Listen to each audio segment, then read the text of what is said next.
सबसे पहले आप अपना नाम बताइए और आपका एजुकेशन बैकग्राउंड। मेरा नाम इशिता राठी है। मैंने बीए करी थी lady Shri Ram college Delhi university से इकोनॉमिक्स में। फिर मैंने इकोनॉमिक्स में ही एमए करी थी। ओके, हाँ। सो मैम आपने कौन सा टाइम है या फिर कब से प्रिपरेशन करना स्टार्ट किया था? सो मैंने 2019 में प्रिपरेशन करना स्टार्ट किया था।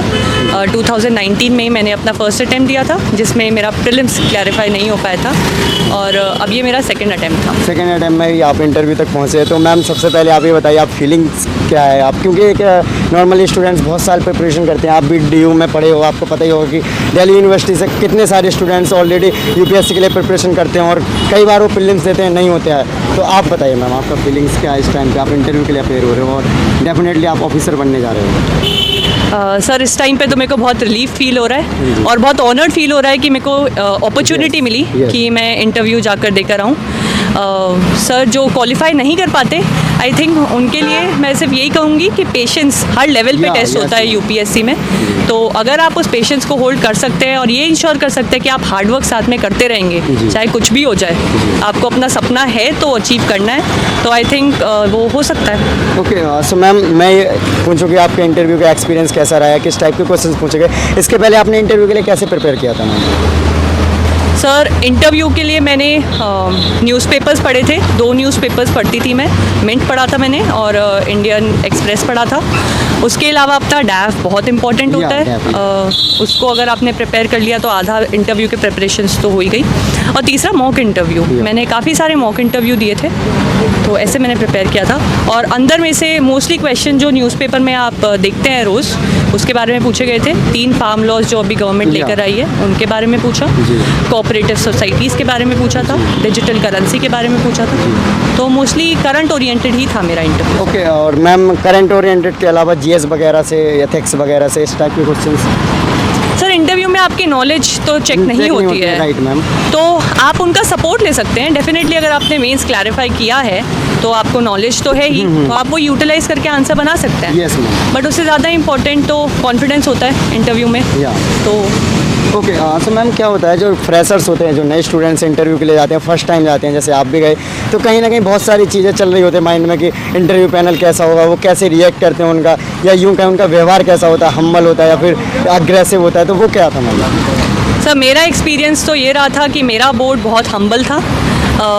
उन्होंने मेरे को हेल्प भी करी, जहाँ जहाँ मेरे को क्वेश्चंस नहीं आ रहे थे उन्होंने सपोर्ट प्रोवाइड किया और दे वर वेरी पेशेंट। जो मुझे बोलना था वो पेशेंटली सुना भी और बहुत ही अच्छा इन्वायरमेंट था अंदर। ऐसे कोई डरने वाली बात नहीं है इंटरव्यू से। जी ओके, सो मैम आपने यूट्यूब पर ही बहुत सारे वीडियोस देखे होंगे इस टाइप की कि गाड़ी का कलर कौन सा था, गाड़ी का नंबर कौन सा था जब आप इंटरव्यू देने आए, या फिर तमाम डबल मीनिंग क्वेश्चंस जो होते हैं, तो क्या इस टाइप के क्वेश्चंस पूछे जाते हैं इंटरव्यू में? सर पूछे जा सकते हैं, आपका प्रेजेंस ऑफ माइंड तो चेक होता ही है, लेकिन you can always say I don't know. मेरे से तो ये नहीं पूछे गए, बट जब आप सुबह निकल रहे हैं तो आप ऑब्जर्वेंट रहेंगे अपने इन्वायरमेंट के बारे में, तो अच्छा है। या आपका ऑप्शनल और मीडियम क्या मैम? सर इंग्लिश था मेरा मीडियम और मेरा optional economics. Okay, so ma'am कहीं ना कहीं आप इंटरव्यू तक पहुँचे हो, तो ऑप्शनल ने कितना सपोर्ट किया इकोनॉमी, क्योंकि बहुत वास्ट सिलेबस और काफ़ी हार्ड सब्जेक्ट है? सर मेरे को तो इकोनॉमिक्स हार्ड नहीं लगता। एक बार आप किसी भी सब्जेक्ट का नस पकड़ लो ना तो आपको वो सब्जेक्ट मुश्किल नहीं लगेगा। और ऑप्शनल का तो सबसे बड़ा रोल होता है, आपको आप लिस्ट में होगे या नहीं वो ऑप्शनल डिटर्मिन करता है। आपका ऑप्शनल इंटरव्यू में भी बहुत काम आता है, तो आपकी रैंक भी ऑप्शनल से ही डिसाइड होती है। तो मैं तो कहूँगी आपका 70% ऑफ द फोकस ऑप्शनल पे रहना चाहिए जब आप UPSC के लिए प्रिपेयर कर रहे हो हर स्टेज पे। या ओके, सो मैम इस टाइप का भी क्वेश्चन पूछा गया कि आपने इकोनॉमी ऑप्शनल क्यों चूज़ किया इस टाइप का? तो मेरी ग्रेजुएशन और पोस्ट ग्रेजुएशन इकोनॉमिक्स में थी, तो मेरा तो बहुत स्ट्रॉन्ग बैकग्राउंड था इकोनॉमिक्स का, इसीलिए मैंने इकोनॉमिक्स चूज़ किया था। मैम ये पूछ रहा हूँ मैं, इंटरव्यू में पूछा गया इस टाइप से क्वेश्चंस कि आपने इकोनॉमी क्यों चूज़ किया ऑप्शनल?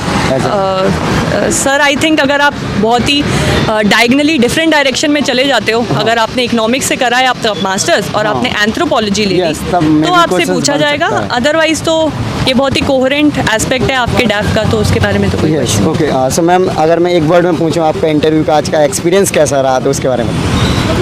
सर बहुत ही एनरिचिंग एक्सपीरियंस था। ओके, सो मैम जो नए स्टूडेंट्स हैं उनके लिए क्या मैसेज देना चाहोगे? आपका फर्स्ट अटैम्प्ट में प्रीलिम्स नहीं हुआ और अपने सेकंड अटैम्प्ट में ऐसा क्या किया, क्या गलतियां थी, उनसे सीख कर आपने आगे फाइनल आप इंटरव्यू के लिए अपेयर हुए? सर एक चीज़ जो मैंने सेकेंड अटेम्प्ट में करी थी, वो मैंने सोचा था कि मैं इस अटेम्प्ट को बहुत ही ईमानदारी से सिर्फ और सिर्फ यूपीएससी के लिए प्रिपेयर करूँगी।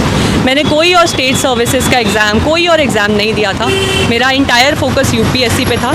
और दूसरी चीज़, आपको कॉन्फिडेंस चाहिए होता है हर स्टेज पे, प्रिपरेटरी स्टेज पर भी। तो कॉन्फिडेंस और belief in your self, these are the 2 key pillars. Yes, okay. So ma'am, कहीं ना कहीं आपने एक बार अनसक्सेस का सामना किया है, तो आपको क्या लगता है कि स्टूडेंट्स को बी प्लान रखना चाहिए? सर मेरा तो कोई बी प्लान नहीं था, मेरा ए ही प्लान था। I think B plan distracts you from plan A, तो मैंने तो यही रखा था। लेकिन अगर लोगों को लगता है कि उन्हें ज़रूरत है तो बिल्कुल